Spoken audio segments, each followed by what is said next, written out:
श्रीगुरुभ्यो नमः।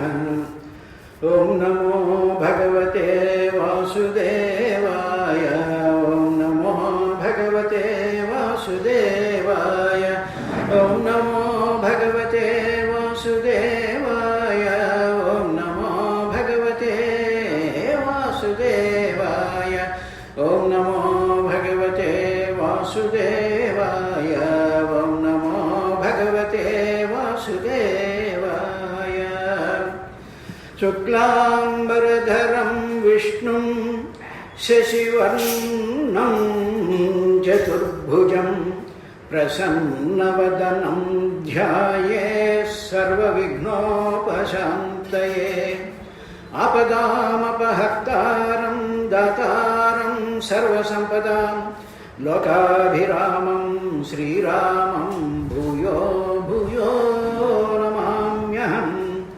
कूजन्तं राम रामेति मधुरं मधुराक्षरम् आरुह्य कविताशाखां वन्दे वाल्मीकिकोकिलम्।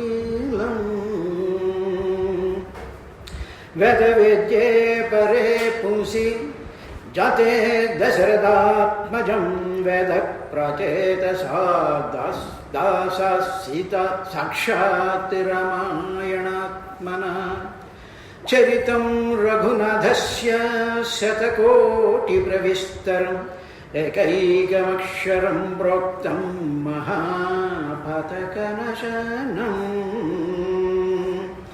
वाल्मीकिगिरिसम्भूता रामसागरगामिनी पुनाति भुवनं पुण्या रामायणमहानदी।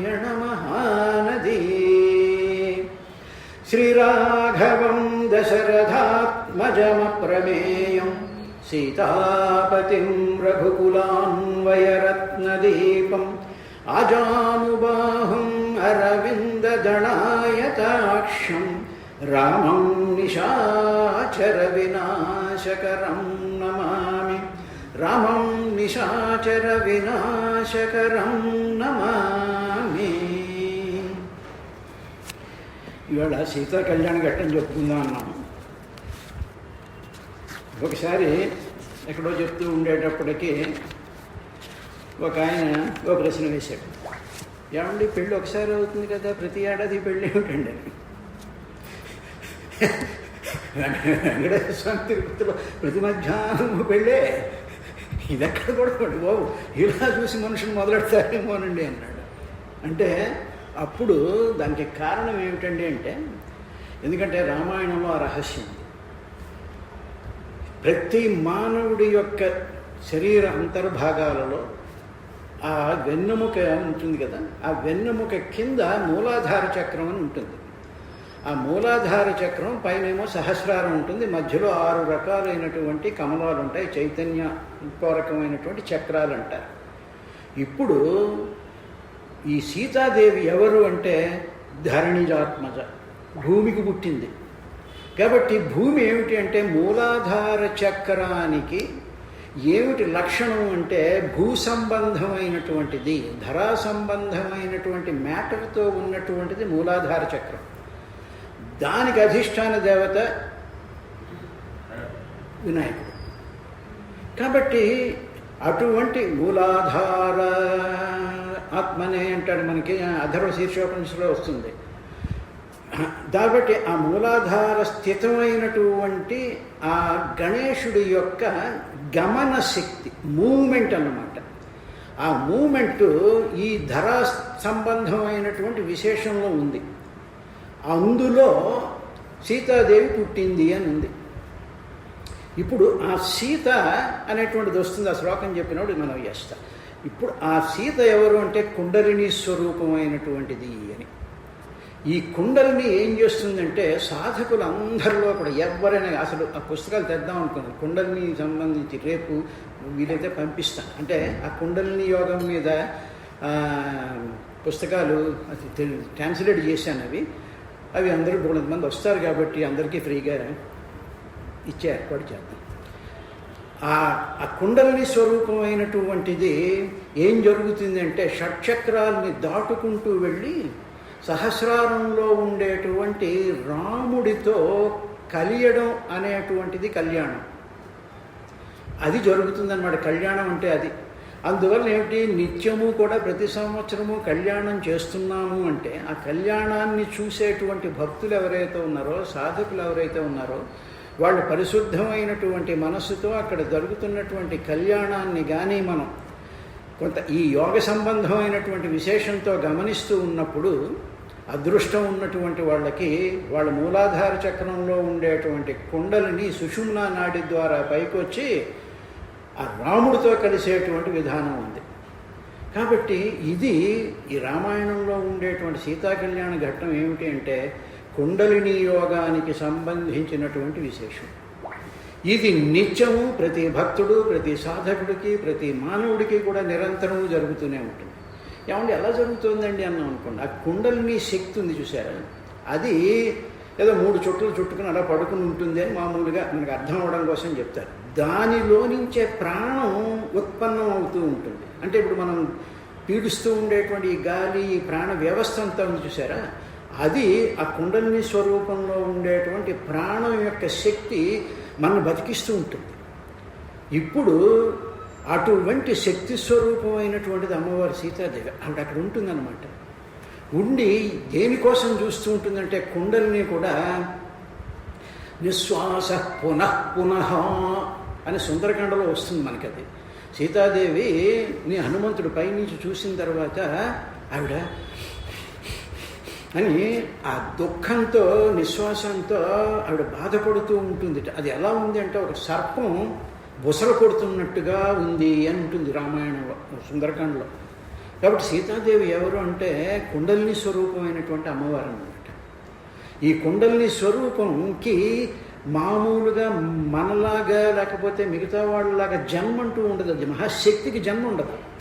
కాబట్టి అందుకనే ఏమిటి, ధరణి దాంట్లో పుట్టాడు, ఆయన నాగలు తవ్వుతూ ఉంటే అందులో సీతాదేవి వచ్చింది. ఆవిడ అయో నిజ, ఆ పుట్టుక స్థానంలో నుంచి వచ్చినటువంటిది కాదు, భూమిలో నుంచి పుట్టినటువంటి.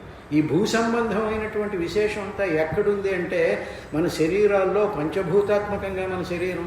కాబట్టి ఈ శరీరాలలో ప్రాణ వ్యవస్థ కింద, పంచకోశాల కింద ఈ పదార్థమయమైనటువంటి దాంట్లో సంచరించేటువంటి శక్తి స్వరూపం ఏదైతే ఉందో ఆ శక్తి స్వరూపమే కుండలిని రూపమైనటువంటి సీతాదేవి. ఇప్పుడు ఆ సీతాదేవిని మనం ఏం చేస్తూ ఉంటామంటే ఈ కళ్యాణ వ్యవస్థలో దానిని మనం పైకి ప్రచోదన చేసి ఆ శ్రీరామచంద్రుడితో కలిపేటువంటిదే సీతారామ కళ్యాణం. ఇది యోగానికి సంబంధించినటువంటి విశేషం. ఇటువంటి స్థితిని మనకి ఈ రామాయణంలో ఆయన కథ నడపాలి కాబట్టి వాళ్ళు కథారూపంలో చెప్తూ ఉంటారు.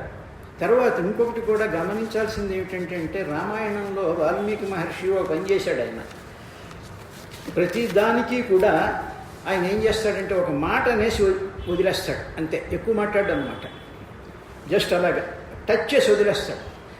దాని మీద 200 రామాయణాలు వచ్చేటట్టు రాశాడు. అదే ఒకటి జరుగుతుంది. సుందరకాండలో ఏమిటి హనుమంతుడు బయట నుంచి వచ్చేస్తాడు. వచ్చేసేటప్పటికి లంకలోంచి వచ్చేస్తాడు. ఒక మహేంద్ర పర్వతం మీదేమో ఆయన దిగుతాడు, కాసారంలో దిగుతాడు, చెరువులో దిగుతాడు. వెళ్ళేటప్పుడు పర్వతం నుంచి వెళ్ళాడు. వచ్చేటప్పుడు ఏం చేశాడంటే ఒక చెరువు ఉంటుంది, ఒక సరస్సు ఉంటుంది, ఆ సరస్సులో దిగుతాడు.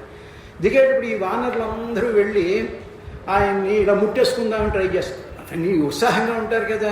ఉండేటప్పటికి అరోగతామాగతామని ఉంటుంది అక్కడ. ఆగండి అన్నాడు సుషేనుడు. ఆయన వానరులకి డాక్టర్ అన్నమాట. No no no first let me test అన్నాడు.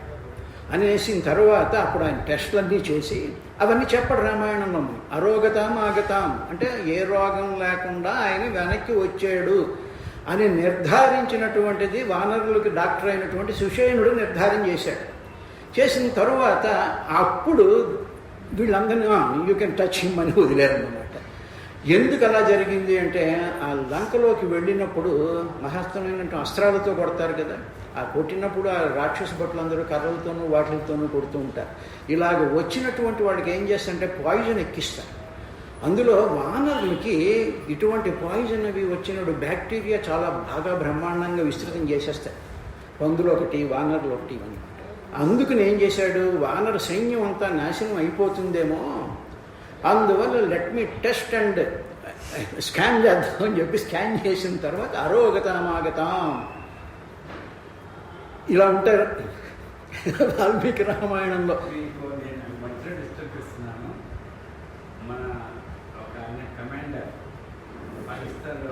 పాకిస్తాన్లో టెస్ట్ చేస్తారు. ఆ సముద్రం దాటడానికి ఏంటి చేయాలి అనేటప్పటికీ ఆయన హనుమంతుడు వచ్చి ఏమిటి వంతెన కడదాం అన్నాడు. ఒకటే మాట, వంతెన కడదాం అని. ఎలా చెప్పాడండి? మరి వెళ్ళి ఆ వంతెన కట్టాలి అని చెప్పి రాముడు వారికి తెలియదా? నలుడు నీరుడు ఇటువంటి ఇంజనీర్స్ అందరూ ఉన్నారు కదా, వాళ్ళకి తెలుసు కదా. ఎలా తెలుసు? ఎక్కడి నుంచి ఎక్కడ కట్టాలి వంతెన? లోతు తక్కువగా ఉన్న ప్రాంతం. అది ఎప్పుడు దొరికిందంటే సెటిలైట్ ఇమేజరీలో శ్రీలంక నుంచి ఇండియా సెపరేట్ అవుతున్నప్పుడు అక్కడ ఈ జియోఫిజిక్స్ అండి అది అక్కడ ఏమవుతుందంటే అక్కడ ఒక ఎత్తుగా ఉండేటువంటి ఒక ప్రాంతం, దాని మీద లోతు తక్కువగా ఉంటుంది. ఈయన ఎలా వచ్చాడు హనుమంతుడు? స్పేస్లోంచి వచ్చాడు. నాట్ ఫ్లైట్ కాదు, ఇంటర్నేషనల్ ఫ్లైట్ కాదు, స్పేస్ ట్రావెల్ చేసి వచ్చాడు. వచ్చినప్పుడు మాత్రమే ఆ లోతు తక్కువ ప్రాంతం కనిపిస్తుంది. అందుకని వచ్చాయన దిగడంతోనే రాములు వారితో ఇక్కడ వంతెన కడదాం అన్నాడు. ఆశ్చర్యపోయాడు. ఏమిటి వంతెన కడతా ఉంటాడేమిటి, ఏం చేయాలో నాకు పారిపోక 3 రోజుల పాటు ఆయన దర్భాసనం శయనాసనం చేశాడు. అది మొన్న వెళ్ళానండి ధనుష్కోటి. వెళ్ళినప్పుడు అక్కడ ఫోటో ఉందన్నమాట. రాములు వారు ఆ పడుకుని 3 రాత్రులు ఆయన పడుకుని ఏం చేయాలా అని ఆలోచిస్తూ ఉన్నాడు. అప్పుడు హనుమంతుడు వారు వచ్చిన తర్వాత, బాబు ఇది వంతెన కట్టాలి మనం ఇక్కడ అని సరే నిర్మాణం అంతా జరిగింది అనుకోండి. అది కదా. ఇలా వాల్మీకి మహర్షి రాసినటువంటి రామాయణంలో 24,000 శ్లోకాల్లో కనీసం ప్రతి ఒక్క శ్లోకంలోనూ ఏదో ఒక క్లూ వదులుతాడు. ఇంకా కొట్టుకోవడం ఈ పండితులందరూ ఇంకా ఈ మాట ఎందుకన్నాడు, దీనికి అర్థం ఏమిటి అని చెప్పి ఇంకా దాని మీద అద్భుతమైనటువంటి కుస్తీలు పెట్టిన మహానుభావులందరూ 200 రామాయణాలు వచ్చాయండి భారతదేశంలో. ఇలా జరిగింది. సరే, అదంతా అయిన తర్వాత ఇక ఈయన విశ్వామిత్రుడితో రామలక్ష్మణులు బయలుదేరి వెళ్తున్నారు కదా. వెళుతూ ఉండేటప్పటికీ బాలకాండలో అద్భుతమైనటువంటి కథలు ఉంటాయండి. మనకి ఆ అనంగాశ్రమం చూసేసిన తరువాత ఆయన వెళుతూ ఉన్నప్పుడు రాములు వారు అనేక రకాలైనటువంటి ప్రశ్నలు వేస్తూ ఉంటాడు. అలా వేసేటప్పుడు నేను చూశాను కదా, సరయూ నదీ తీరంలో అది వచ్చేటప్పటికి సరయూ ఎక్కడి నుంచి వచ్చిందంటే బ్రహ్మ సరస్సులో నుంచి ఉత్పత్తి స్థానంలో నుంచి వచ్చింది. అందువల్ల మా ఆవిడ మానస సరోవరం వెళ్ళినప్పుడు తీసుకొచ్చింది మానస సరోవరం వాటర్. మానస సరోవరం సరయూ నది పుట్టింది కదా, నేను పట్టుకొచ్చాను ఇప్పుడు ఇంకే అయోధ్య మట్టి మానస సరోవరం కాబట్టి సరయూ జలం తెచ్చేవాయని అడిగితే మా వాడికి ఫోన్ చేస్తే తేలేస్తారు అన్నాడు. సరేలే, పుట్టుక స్థానం నుంచి అమ్మమ్మ ఇంటి నుంచి తెమ్మన్నావుగా, అందుకని అక్కడి నుంచి అది పట్టుకొచ్చాం.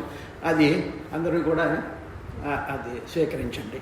అయిన తర్వాత అలాగ అనేక రకాలైనటువంటి కథలు చెప్పుకుంటూ విశ్వామిత్రుడు రామలక్ష్మణుని ఎంగేజ్ చేసుకుంటూ వెళ్తూ ఉంటాడు. వెళ్ళిన తర్వాత అక్కడ అహల్య ఆశ్రమానికి వెళ్తారు. ఆ మిథిలా నగరానికి బయట ఉంటుంది ఆ ఆశ్రమం. ఉండేటప్పటికీ ఆశ్రమం అంతా కూడా ఏమిటో చాలా కామ్గా ఉంటుంది. ఎక్కడ ఏ విధమైనటువంటి అలజడి లేదు. కొంచెం ఏమిటో ఒక రకమైనటువంటి ఆ ఫీలింగ్ ఏదో వస్తుందన్నమాట. వినేటప్పటికీ అప్పుడు ఆయన అడుగుతాడు రాములు వారు, స్వామి ఏమిటో ఆశ్రమం చూస్తే చాలా బ్రహ్మాండంగా ఉంది, ఇక్కడ చూసేటప్పటికి అలికిళ్ళు లేదు, ఎవరు లేరు, ఆ కాటేజెస్ అవన్నీ అలా వదిలేసేశారనమాట. ఏం జరిగింది అని అడుగుతాడు. అడిగేటప్పటికి అప్పుడు అహల్య శాపవృత్తాంతం అని చెప్తాడు. గౌతమ మహర్షి భార్య అహల్య. ఈ అహల్య అనేటువంటి దాంట్లో పేరులో ఉండేటువంటి రహస్యం ఏంటంటే అహల్య. ఆ మొదటక్షరం, హ చివరక్షరం, లా కింద యావత్. అమ్మవారు అహల్యలో ఉండేటువంటి ఆ శక్తి యకార స్వరూపమైనటువంటి యకార బీజాక్షరం.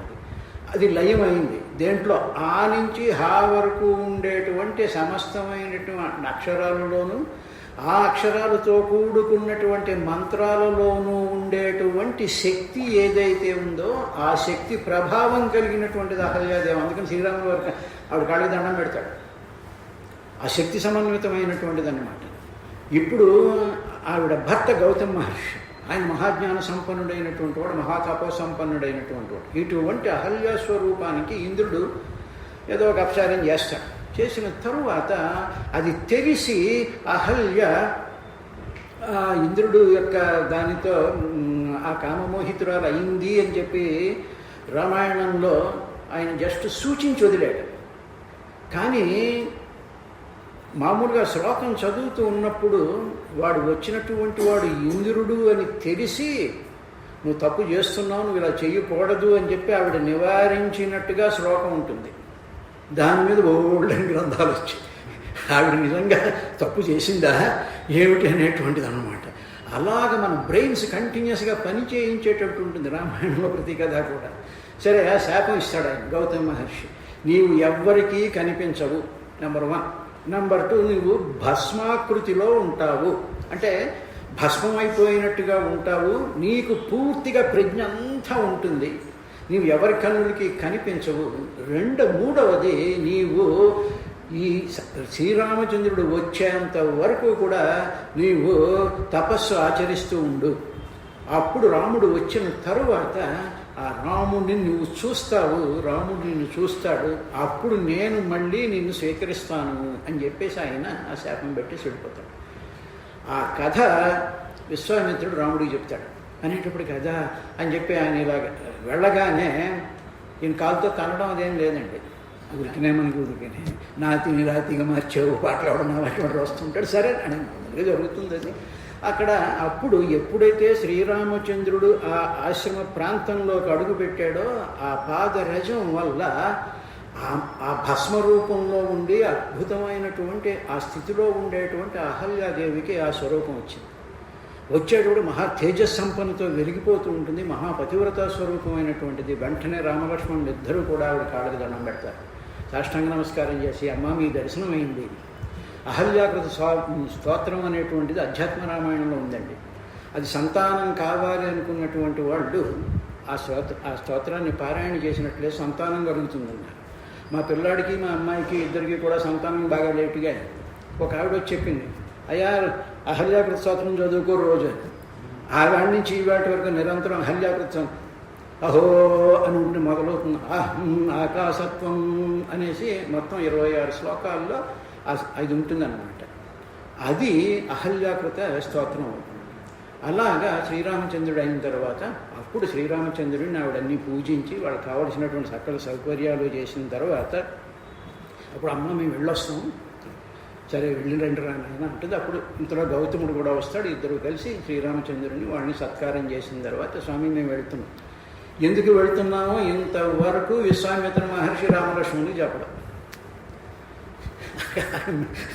అది ఉంది, మ్యారేజ్కి రెడీగా ఉంది అక్కడ చెప్పడం. ఈ గౌతమికి అహల్యకి తెలుసు, వాళ్ళు చెప్పరన్నమాట. కాబట్టి ఈయన వెళ్ళాడు. వెళ్ళిన తర్వాత అప్పుడు ఈయన మిథిలానగరంలోకి వెళుతూ ఉండేటప్పటికీ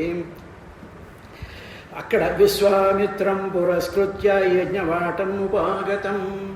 అప్పుడు జనక మహారాజు మిథిలానగరానికి ఒక యజ్ఞవాటనాన్ని నిర్మించారు. ఇప్పుడు శ్రీరామచంద్రుడి యొక్క పాయసం యొక్క జరిగింది కూడా యజ్ఞవాటికలోనే, నాట్ ఇన్ బిల్డింగ్స్. సీతాదేవి బయట నాగలితో దున్నుతున్నప్పుడు బయటపడింది కూడా యజ్ఞవాటికలోనే, అంతఃపురాల్లో కాదు.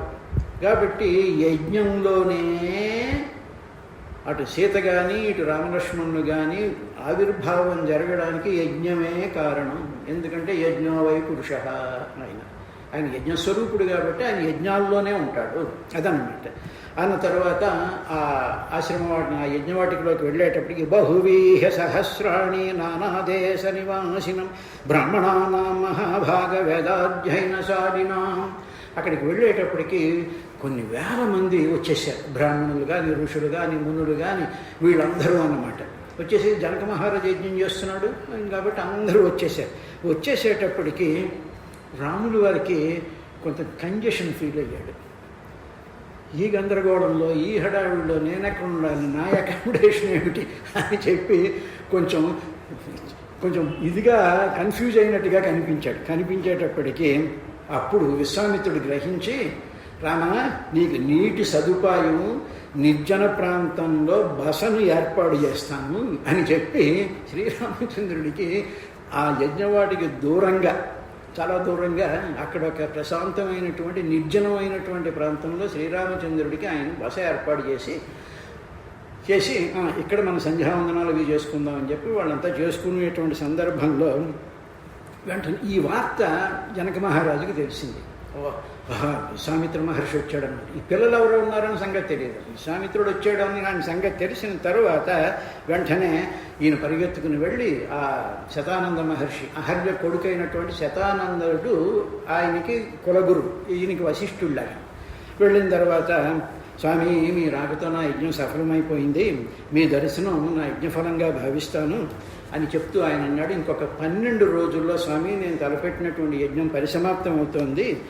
అప్పుడు ద్వాదశాహంతు బ్రహ్మర్షే శేషమహుర్మనీషిణ, అప్పుడు వాళ్ళు దేవతలందరూ కూడా వస్తారు.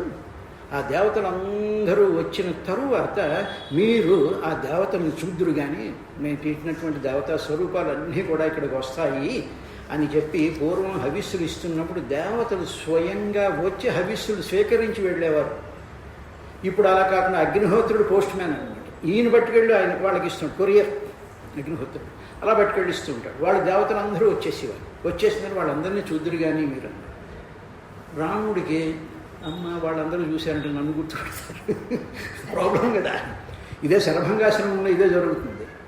శరభంగాశ్రమానికి వెళ్తుంటాడు రాముడు, అరణ్యకాండలో వస్తుంది.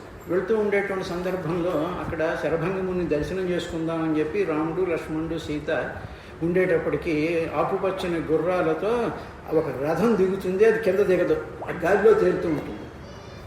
లక్ష్మణుని చూసి వాడు ఇంద్రుడు, నన్ను చూస్తే గుర్తుపడతాడు, నేను వెళ్ళను, మీరేళ్ళు మాట్లాడి గుర్తుపట్టాడని కమ్మునిపోతుంది కదా. వాడు మొత్తం అంతా స్కానింగ్ చేస్తున్నాడు రావణాసుడు అని చెప్పి రాముడు వెళ్ళడం అనమాట. అందువల్ల మహర్షులు దేవతలందరూ వస్తారు అనగానే రాముల వారు సరే అని పెద్ద ఆయన ఇంత ఇదిగా చూడకుండా చేసిన తరువాత అలాగా విశ్వామిత్రుడితో ఆయన మాట్లాడుతున్నాడు. పక్కనేమో ఇద్దరు కుర్రాళ్ళు మెల్లమెల్ల మెరిసిపోతూ బ్రహ్మాండమైనటువంటి తేజస్సుతో వెలిగిపోతూ ఉండేటప్పటికి మీతో మాట్లాడుతుంటే దృష్టి అంతా ఇటు ఇలా చూస్తున్నాడు అనమాట. ఇలాగా వాళ్ళెవరు క్యూరియాసిటీ అనేటప్పటికీ యువకా కుమారో భద్రంతే దేవతుల్య పరాక్రమో గజసింహగతీవరో శార్దూలవృషభోమో పద్మపత్ర విశాలాక్షో ఖడ్గతూణీదు దర్శసో స్వాన వివరూపేణ సముపస్థేవనన్వే అని చెప్పేసి పద్మపత్ర విశాలాక్ష స్తుతి వచ్చేస్తుంది అనమాట. ఎప్పుడైతే భగవంతుణ్ణి చూస్తామో మనం ఏదో మామూలుగా క్వశ్చన్ వేస్తున్నట్టు ఉంటుంది, కానీ భగవత్స్వరూపాన్ని చూసినప్పుడు భగవంతుడి యొక్క గుణాలు, భగవంతుడి యొక్క తేజస్సు మాటల కింద మారి మన కంఠంలో నుంచి ఆ శబ్దాలు వస్తాయి. అలాగే జనక మహారాజుకి అది వచ్చేసింది. గట్టిగా అనగా వాడున్నాడు అనేటువంటి ఒక ఫీలింగ్. తర్వాత అప్పుడు ఈయన అన్నాడనమాట, స్వామి మేము ఎందుకు వచ్చామో తెలుసునా అన్నాడు. ఎందుకు వచ్చారయ్యా మీరు అని జనక మహారాజు నీ దగ్గర శివధనుస్సు ఉంది కదా, అదేదో చూద్దాం అనుకుంటున్నారు పిల్లవాళ్ళు ఇద్దరు అంటే ఇలాగే అన్నాడు. శివధనుస్సు ఏదో ఉంది నీ దగ్గర, అదేదో క్యూరియాసిటీట, అదేదో అలాగే చిన్నపిల్లలు చేసి ఎగ్జిబిషన్కి వెళ్తే ఏవో ఉన్నాయి ఇవో చూడడానికి వెళ్తూ ఉంటారే, అలా లైట్గా చెప్తాడు అనమాట. చెప్పేటప్పటికీ ఈ లోపల శతానంద మహర్షి వాళ్ళందరూ ఉన్నారు కదా. వచ్చేటప్పటికి స్వామి నువ్వు రామలక్ష్మణుని తీసుకొస్తూ ఉన్నప్పుడు నా తల్లి రాముడి కోసం లక్ష్మణుడి కోసం ఎదురు చూస్తూ ఉన్నది, మా తల్లి ఈ రామచంద్రుడి యొక్క దర్శనం చేసుకుందా అని చెప్పి ఆయన ఆ తల్లి మీద ఉండేటువంటి ప్రేమతో అడుగుతాడు. అడిగేటప్పటికి అపిమే గురుణా రామ పూజిత ఈహాగతో మహాతేజా పూజాం ప్రాప్తో మహాత్మనః.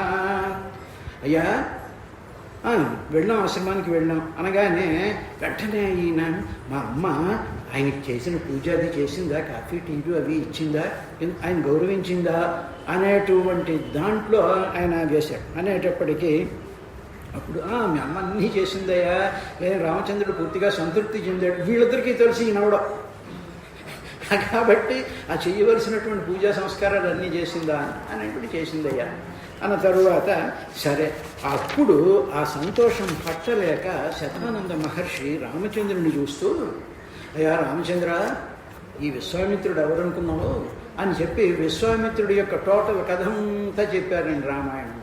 ఆయన గాధిరాజు కింద ఉండేవాడు, అహంకారంతో వశిష్ఠ మహర్షి దగ్గరికి వెళ్ళడం, ఆయన కామధేనుని తీసుకుపోవడం, తపస్సు చేయడం, ఆయన రకరకాలైనటువంటి యుద్ధాలు వశిష్ఠుడికి వీరికి మధ్యలో జరగడం, నాకు బ్రహ్మర్షితత్వం కావాలని ఆ కథ అంతా వస్తుంది. అదంతా వచ్చిన తర్వాత ఆయన బ్రహ్మర్షితత్వాన్ని విశ్వామిత్ర మహర్షి పొందాడు అని అటువంటి ఆ కథ అంతా చాలా కృతజ్ఞతగా ఆయనకి శతానందుడు రాముడికి చెప్తాడు. చెప్పిన తర్వాత విశ్వామిత్రుడు అదంతా విన్న తర్వాత, పుత్రౌ దశరథశ్యామౌ క్షత్రియాలోప విసృతౌ ద్రష్టుకామా ధనుశ్రేష్టం యదేతత్ త్వయి తిష్టతి. అయ్యా, వీళ్ళు ఆ ధనస్సును దర్శించి తమ ముచ్చటను తీర్చుకోవడానికి వచ్చారు అన్నాడు. ఏమిటంటే ద్రష్టు కామో ధనశ్రేష్టం, ద్రష్టు అంటే చూడటం, కామో ఒక కోరికతో వచ్చారు వాళ్ళు, వాళ్ళకి ఏదో ఉత్సాహం ఉంది అని, ఏదేతత్వయి తిష్టతి, ఏదో నీ దగ్గర ఉంది కదా దాని గురించి వచ్చాడు అని చెప్పిన తర్వాత శ్లోకంలో ఏతద్దర్శయ భద్రంతే కృతకామౌ నృపాత్మజౌ దర్శనాదస్య ధనుషో యథేష్టం ప్రతి ఆస్యతః. అంటే ఆ ధనస్సుకి సీతాదేవికి ఒక సంబంధం ఉంది. ఎందుకంటే దాన్ని విరిస్తేనే తప్ప సీతాదేవితో పెళ్ళవదు. సీతాదేవి ఎవరు? కుండలిని. రాముడెవరు? సహస్రారంలో ఉండేటువంటి పరమాత్మ. ఇప్పుడు ఈ రెండిటికి లింకు పెట్టేటువంటిది ఏమిటి? ధనస్సు. ధనస్సు అంటే ఏమిటి? వెన్నుముక. దానిని విరగొట్ట అంటే ఆ నాడీ మండలంలోకి ఈ తేజస్సుతో కూడుకున్నటువంటి చక్రాలను దీనిని భంగపరిచి, శివ ధనుర్భంగం అన్నారు. విరిచేసి ముక్కలు చేసి పొయ్యిలో పెట్టడం కాదు, దాన్ని భంగం చేయాలి. ఎందుకంటే సమస్తమైనటువంటి జనులకి కూడా నాడీ మండలం ఉంటుంది, నెర్వస్ సిస్టమ్. ఆ నెర్వస్ సిస్టంతో కదా మనం పనిచేస్తూ ఉంటాం. ఇలాగ ఈ నెర్వస్ సిస్టంతో పనిచేస్తున్నప్పుడు మనం ప్రపంచంతో లింకులు వస్తూ ఉంటాయి. ఈ ప్రపంచంతో లింకులు వచ్చేటువంటి ఆ సిస్టమ్ని బ్రేక్ చేసి ఈ సచక్రాన్ని లేపడానికే లేపేటువంటి క్రియనే శివధనుర్భంగము అన్నారు. అది కాము, అది చెయ్యడానికి వచ్చారు. ఎవరికి? మనందరికీను, వాళ్ళకి కాదు, మనందరికీ ఆ శివధనుర్భంగం చేయించాననేటువంటిది వచ్చిన తర్వాత అప్పుడు జనక మహారాజు ఆయన ఒక మాట అన్నాడు. ఏమిటంటే, ఒకసారి దక్షయజ్ఞం జరుగుతుందయ్యా, ఈ శివధనస్సు ఎలా వచ్చింది అని రాముడు తెలుసుకోవాలనుకుంటున్నాడు. అంటేటప్పటికీ శివధనస్సు ఎలా వచ్చిందంటే, దక్షయజ్ఞం చేస్తూ ఉండేటువంటి సందర్భంలో శివుణ్ణి హవిస్సులు పుచ్చుకోవడానికి వీలు లేదు అని చెప్పి దక్షుడికి భయపడి దేవతలు కూడా ఆయనకే ఓటేశారు. వేసేటప్పటికి ఇప్పుడు కోపం వచ్చింది శివుడికి. వచ్చి తన శివధనస్సును పట్టుకుని దక్షయజ్ఞంలోకి వచ్చి మిమ్మల్ని అందరినీ చంపారేస్తానన్నాడు. అనగానే దేవతలు అందరూ కూడా ఆయన స్తుతి చేసిన తరువాత, సరే మిమ్మల్ని ఏం చేయాలండి పోండి అని చెప్పి ధనస్సు మీ దగ్గర ఉంచుకోండిరా అని చెప్పి దేవతలకు ఇచ్చేశాడు ఆయన. అప్పుడు ఆ దేవతలు ప్రసాదయంతి దేవేశాం తేషాం ప్రీతో భవద్భవ. భవుడు అంటే శివుడు. ఆయన ఏం చేశాడు? ప్రసాదయంతి, ప్రసాదం కింద ధనస్సుని ఇచ్చాడు. ఇచ్చిన తర్వాత దేవేశం అంటే ఈశ్వరుడు ఇచ్చిన తరువాత అప్పుడు దేవతలందరికీ కూడా సహాయం చేయడానికి అని చెప్పి మా పూర్వవంశంలో ఉండేటువంటి నిమి అనేటువంటి ఆయన చక్రవర్తి వెళ్ళాడండి. వెళ్ళేటప్పటికి దేవతలందరూ కూడా ఆయన సంతోషించి, ఏమయ్యా ఇది మీ దగ్గర న్యాసంగా ఉంచుతున్నాను. న్యాసం అంటే ఉంచడము అని అర్థం. సన్యాసం అంటూ ఉంటాను. సన్యాసం అంటే ఇది బట్టలు వేసేసుకుని జెండాలు పడి తిరగడం కాదు. సన్యాసం అంటే సత్, పరమాత్మయందు బుద్ధిని ఉంచుటను సన్యాసము అంటారు. నువ్వు బట్టలు వేసుకోక్కర్లేదు, మన మనసులో నిరంతరము భగవంతుని అలా ధ్యానిస్తూ ఉంటే మనము సన్యాసులమే. ఆడ మగ వీళ్ళకి వాళ్ళకి తేడా ఏమీ లేదండి. అందరూ మన మనసులో ఆ పరమాత్మ మీద మన బుద్ధిని పెట్టుకోవడమే సన్యాసం. అది సన్యాసముగా ఉంచారు. శివధనుస్సుని ఆయన మా వాళ్ళకి ఇచ్చారయ్యా. అది కూడా ఎవరిచ్చారు అంటే మా వంశంలో 6వ చక్రవర్తి అయినటువంటి దేవరాతుడి వద్ద న్యాసంగా ఉంచారు. అన్న తరువాత అప్పుడు ఆ శివధనస్సు అక్కడ ఉంది ఆయన కథ చెప్తున్నాడు. ఆ కథ అయిన తర్వాత తనకి సీతాదేవి ఎలా పుట్టిందో అనేటువంటి విషయాన్ని చెప్తూ అధమే కృషత లాంగూలాదుద్ధితామయా క్షేత్రం స్వధయత లబ్ధ్వా నామ్నా సీతేతి విశ్రుత. ఓ విశ్వామిత్ర, నేను ఒక యజ్ఞం చేద్దామనుకున్నాను. ఆ యజ్ఞం చేసేటప్పుడు యజ్ఞ భూమిని యజమానే దున్నాలన్నారు. కాబట్టి ఆ యజ్ఞాన్ని నేను లాంగూలం అంటే నాగలు అన్నమాట. ఆ నాగలికి ఉండేటువంటి కోసు ఉంటుంది చూసారా, దానికి కోసుగా ఉంటుందే, దాంతో పెట్టి గుచ్చుతూ ఉంటే కన్నం పడుతుంటుందిగా. లాంగూలం అంటే అది. ఆ కోసులో నుంచి ఉత్థిత పైకి వచ్చింది. ఎవరు అంటే ఎప్పుడు వచ్చింది అంటే క్షేత్రం స్వధయత లబ్ధ. ఆ క్షేత్రం అంటే ఆ భూమిని నేను శోధయత శోధిస్తూ ఉన్నప్పుడు, దేంతో శోధిస్తూ ఉన్నాను? లాంగూలం, నాగలి యొక్క ములుకుతో నేను అది శోధిస్తూ ఉన్నప్పుడు లబ్ధ దొరికింది. సీతేతి నామ్నా, సీత అని పేరు కలిగినటువంటి ఒక అమ్మాయి అన్నాడు. ఏమిటండి ఎక్కడ దొరుకుతాయండి? ఏదైనా అర్థం ఉందా అంటే ఇదంతా యోగానికి సంబంధించి ఇది అసలైనటువంటి విశేషం. క్షేత్రం శోధయత అన్నాడు కదా. క్షేత్రం అంటే ఏమిటి? భగవద్గీతలో ఏం చెప్పాడు? ఇదం శరీరం క్షేత్రం, ఈ శరీరం క్షేత్రము అన్నాడుగా. క్షేత్రజ్ఞయోగంలో వస్తుంది అది. కాబట్టి ఈ శరీరం అనేటువంటిది క్షేత్రముది. దీనిని శోధయత, దీనిని శోధించాలి. ఈ శరీరంలో ఏమున్నాయి ఏమిటి అనేటువంటి విషయాన్ని నేను శోధిస్తూ ఉన్నప్పుడు అప్పుడు లాంగూలముత్థిత. ఆ శోధన చేసేటప్పుడు నేను దేంతో చేయాలి అంటే విత్ మై ఇంటెలిజెన్స్, నా బ్రెయిన్, నాకు ఉండేటువంటి నాలెడ్జ్, నాకు ఉండేటువంటి మహానుభావులు చెప్పినటువంటి శాస్త్ర పరికరాలన్నిటితోనూ కూడా నా శరీరంలో ఏముంది అనేటువంటిది చెయ్యాలి. ఎంఆర్ఐ స్కాన్లను ఎక్స్రేలతో కాదండి. ఏముంటాయి ఎముకలను బొంకులను, అది కాదు. ఈ నామంతో పరమాత్మ యొక్క తేజస్సుతో లోపల శోధయతి నేను చేస్తూ ఉన్నప్పుడు లాంగూలముత్థిత. అప్పుడు నాకు దొరికింది సీతేతి, సీత ఇతి, సీత అని దొరికింది అన్నాడు. అంటే ఏమిటన్నమాట? లోపలికి చేస్తూ ఉన్నప్పుడు ఇదంతా కూడా మనం ధ్యానం చేస్తూ ఉండేటువంటి సందర్భంలో మిగతా ఆలోచనలన్నీ తీసేసి మన లోపల పరమాత్మ ఉన్నాడు అనుకుని మనం ధ్యానం చేస్తూ ఉండేటువంటి సందర్భంలో ఓంకార రూపంలో శక్తి యొక్క స్వరూపంలో అనాహతమైనటువంటి నాదస్వరూపంతో ఉండేటువంటి అమ్మవారి యొక్క శక్తి మనకి లభిస్తూ ఉంటుంది. అలా లభించేటువంటి ఆ కుండలిన్యాత్మకమైనటువంటి శక్తి సీత అంటారు. చాలా సింపుల్ పేరు, ఇంక వేరే వేరే పేరు నేను. సీత అంటే దాని అర్థం అదండి. అలా దొరికిందయ్యా అన్న తరువాత ఈ సీతాదేవి పెద్దది అనేటప్పటికీ రాముడి కన్నా సీత పెద్దది కదా. అలా ఎలా కుదురుతుంది? వాడు తిరిగి పెళ్ళి ఏమిటండి? ఇలాంటి మహామేధావులు కొంతమంది తయారయ్యారు. అమ్మవారి కుండలిని శక్తికి ఏజ్ ఏమిటండి? పరమాత్మకి ఏజ్ ఏమిటండి? అందుకని ఏంటంటే ఆ యాంగిల్లో ఆలోచించకూడదు. పరమాత్మకి ఏజ్ 16 ఏళ్ళు, ఆవిడకి 23 ఏళ్ళు. కాబట్టి ఎలా కుదురుతుంది? ఆ భేదాలు ఇవన్నీ చేయకూడదు. ఎందుకంటే మహాశక్తికి ఎలక్ట్రిసిటీకి ఏజ్ ఏమిటి? మీకు నాకు ఏజ్ కానీ. కాబట్టి శక్తికి ఏజ్ ఉండదు. అలా అంటే ఆవిడ దొరికిందయ్యా. దొరికిన తరువాత అప్పుడు నేను వీర్యశుల్కేతి మే కన్యా స్థాపితేయం మయో నిజా.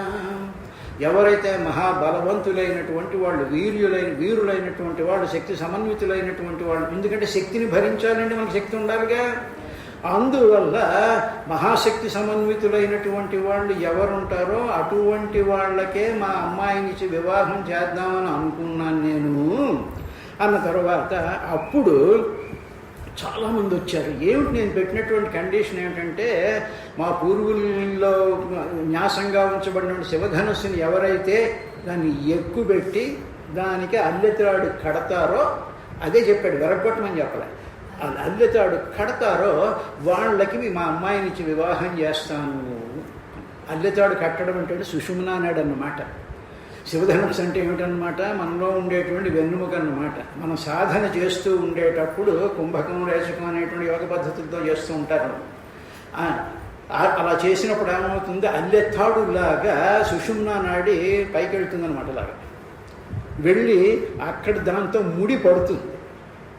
ఇది దాని వెనకాల ఉండేటువంటి రహస్యం. కాబట్టి అటువంటి విధానంగా అటువంటి వీరులు కావాలి, అటువంటి బలవంతులు కావాలి. ఆ ధనస్సుని ధనస్సు అని కూడా ధనుస్సు అన్నారు.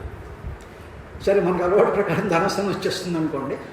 ఆ ధనుస్సుని ఎవరైతే ఎత్తగలిగి దాన్ని అల్లెత్రాడుని బిగించగలరో వాళ్ళకి నేను ఇస్తాను అంటే దాని అర్థం ఏమిటన్నమాట, అమ్మవారి యొక్క దర్శనం, అమ్మవారి యొక్క స్థితి మీకు ఎప్పుడు కలుగుతుంది అంటే సుషుమ్నా నాడి మనలో నుంచి పైకి వచ్చి సహస్రారంలో కలిసినప్పుడు అమ్మవారు మన పరం అవుతుంది అని అర్థం. అది సరే యోగానికి సంబంధించి. తర్వాత అప్పుడు ఇలా చాలామంది వచ్చారే రాజకుమారులు, రకరకాలైనటువంటి వాళ్ళు కనీసం వాళ్ళు ఆ విల్లుని ఇలా కదపడానికి కూడా, కొంచెం ఇలా పుష్ చేయడానికి కూడా వాళ్ళకి శక్తి లేదు, అంతటి బలహీనులు వచ్చారు అన్నాడు.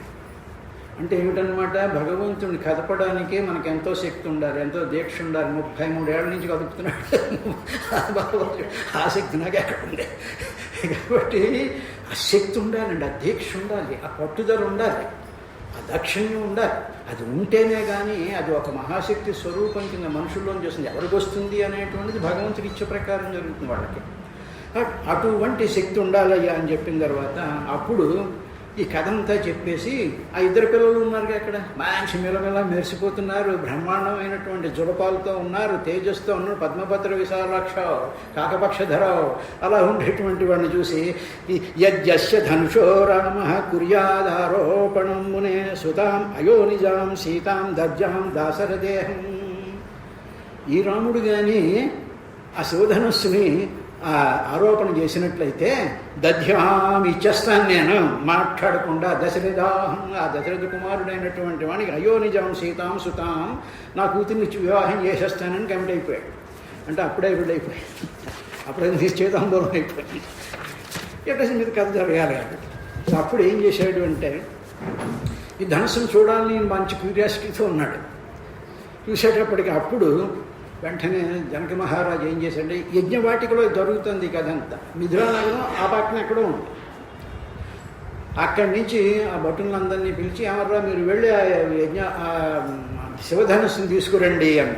శివధనుస్సుని తీసుకురండి అంటే అప్పుడు జనకేన సమాధిష్టా సచివా ప్రవిశంపురీం తద్ధను పురతః కృత్వా నిర్జగ్మహు పార్థివాజ్ఞయా.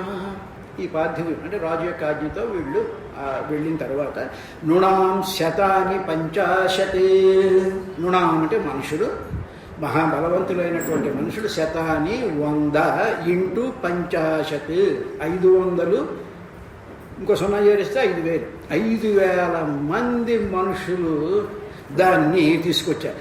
వ్యాయతానాం మహాత్మనాం మంజూషాం అష్టచక్రతాం సమాహస్తే కథంచన. అది పెద్ద భూషణంలో పెట్టారు. మనం చూసారు, అది చైర్స్ ఉంటాయి, వీల్ చైర్స్.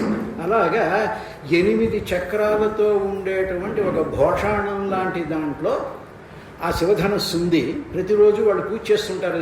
ఈ విదేహ వంశస్థు రాజులందరూ కూడా చేసి మళ్ళీ ఆ మూత వేసేస్తూ ఉంటారు. మంజూషం అంటే పెట్టాను భూషణం, ఆ భూషణంలో పెట్టారు. దాన్ని 5000 మంది లాగారు. లాగి దాన్ని తీసుకొచ్చారు. తీసుకొని వాళ్ళు వస్తే హైలెస్స అది శక్తి ఉండేది. శక్తులు ఎవరిలాగలడు? 5000 ఏమిటి, 10,000 ఏమిటి, క్రెయిన్స్ ఏమిటి, ఇవేం కుదరదుగా. శక్తులు లాగాలి అంటే మనకే అంత ఉండాలి. ఇచ్చినటువంటి వాళ్ళు 5000 మంది. ఇందులో కూడా రహస్యాలు, అన్ని రహస్యాలండి రామాయణంలో. 5 అంటే ఏమిటి? పంచభూతాలు, పంచకోశాలు, పంచప్రాణాలు, ఇవన్నీ సహస్ర విధాలుగా పనిచేస్తాయి కాబట్టి 5000 అయింది. ఈ 5000 మంది కూడా లోపల ఉండేటువంటి శక్తిని పైకి తీయాలంటే ఎంత కష్టపడాలి? పొద్దున సంధ్యావందనం చేయాలి, అది చేయాలి, ఇది చేయాలి, ఉపవాసాలు చేయాలి, ఎంతో తపస్సు చేయాలి, మిగతా ప్రపంచంతో సంబంధం లేకుండా ఉండాలి. అప్పుడు హైలస్స ఎందుకు వచ్చిన గొడవ, ఏదో మరి ప్రసాదాల నుంచి పోదాం అనుకుంటాం కదా, అది చెప్పడం కోసం అన్నమాట. అయిన తర్వాత అప్పుడు ధనస్సును తీసుకొచ్చేశారు. తీసుకొచ్చి విశ్వామిత్రస్తు ధర్మాత్మ ఎత్ర తిష్టతి తద్ధను, ఆ ధనస్సు నేను అక్కడ తీసుకొచ్చాను, యజ్ఞవాటికలోకి తీసుకొచ్చాను. మిథున నగరంలో కాదు, నాట్ ఎట్ రాజ్యసభ, యజ్ఞవాటికలోకి వచ్చింది ఆ ధనస్సు. తీసుకొచ్చిన తర్వాత అప్పుడు విశ్వామిత్రుడు రాముణ్ణి చూసి వత్స రామ ధను పశ్య అంటే చూడడానికి వచ్చాడు అన్నాడుగా, చూడడానికి పశ్య చూడు, వత్స రామ అనొచ్చు కదా, వత్స అంటే ప్రేమ పొంగిపోతుంది అన్నమాట శ్రీమన్నారాయణ వాడు. కాబట్టి ఇంకా నారాయణ అన్నట్టు కంపులిపోతుంది. అందుకని బుజ్జి కన్న అంటామే, అలాగా ఆ ప్రేమతో పొంగిపోయి వత్స రామ ధను పశ్య చూడు ఇది రాఘవమబ్రవీత్. ఆ రాఘవుణ్ణి చూసి ఆ విశ్వామిత్ర మహర్షి ధనుషుని చూడవయ్యా అనేటప్పటికీ అది పెట్టి మూత మూసేసింది. పెట్టి మూతారో లేవాళ్ళే అనేటప్పుడు సాక్షాత్తు రాములు వారే వెళ్ళి ఆ మూత పైకి ఎత్తేటండి. ఇదం ధనుర్వరం బ్రహ్మం సంస్పృశామీహ ప్రాణినా యత్నవాంశ్చ భవిష్యామి తోలనే పూరణే పివా అని ఆయనే వెళ్ళి ఆ భూషణం మూతంతా పైకి తీసి అందులో ఉండేటువంటి ఆ శివధనుస్సుని చూసి ఆయన ఏం చేశారంటే, వెళ్లే ముందు విశ్వామిత్రుడు స్వామి చూడమన్నా వెళ్తాను, నాకు కెపాసిటీ ఉంటే నేను కొంచెం దాన్ని కదుపుతాను, దాన్ని చూసి వస్తాను అని పెర్మిషన్ తీసుకుని వెళ్ళాడండి. గురువు గారి దగ్గర పెర్మిషన్ తీసుకెళ్ళాలి దేనికైనా సరే. అయిన తర్వాత అప్పుడు వెళ్ళేటప్పటికి ధనుస్సు కనిపించింది.